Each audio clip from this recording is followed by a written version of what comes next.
அதிமுக கஷ்டப்பட்டு அவங்க கட்சியை எப்படியோ நகர்த்தி ஒரு மாதிரி ஒரு கூட்டணி அமைக்கணும் முயற்சி பண்றாங்க பாஜகவோட.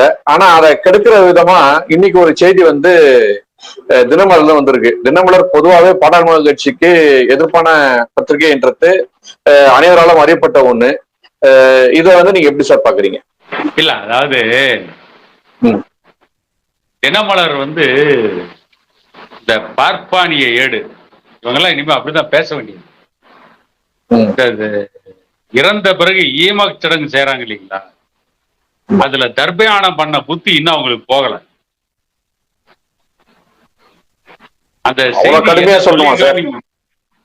இல்ல அப்படித்தான் பேச வேண்டியிருக்கு. அதாவது தாவேகா அதிமுக கூட்டணி சம்பந்தமா பேசினதா சொல்றாங்க. யார் யார் பேசினாங்க? அதிமுக யார் கலந்துக்கிட்டாங்க? எடப்பாடி பழனிசாமி கட்சி இருந்து நிர்வாகிகள் யார் கலந்துக்கிட்டாங்க? எடப்பாடி பழனிசாமி போய் வந்து அமித்ஷாவை சந்திச்சார். யார் யார் சந்திச்சாங்கன்னு பகிரங்கமா செய்தி வந்தது. அது சம்பந்தமான புகைப்படங்கள் வெளியே வந்தது. அது உண்மை, அதை யாரும் மறுக்க முடியாது.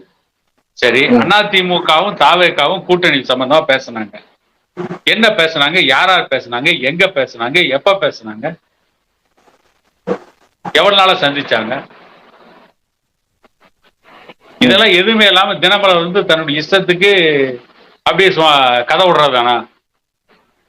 பாமகவுக்கு எதிராக வேணும்னே திட்டமிட்டு இப்படிப்பட்ட பொய்யான செய்தி அந்த காலத்துல இருந்தே பண்ணிட்டு இருக்கு தினமலர்.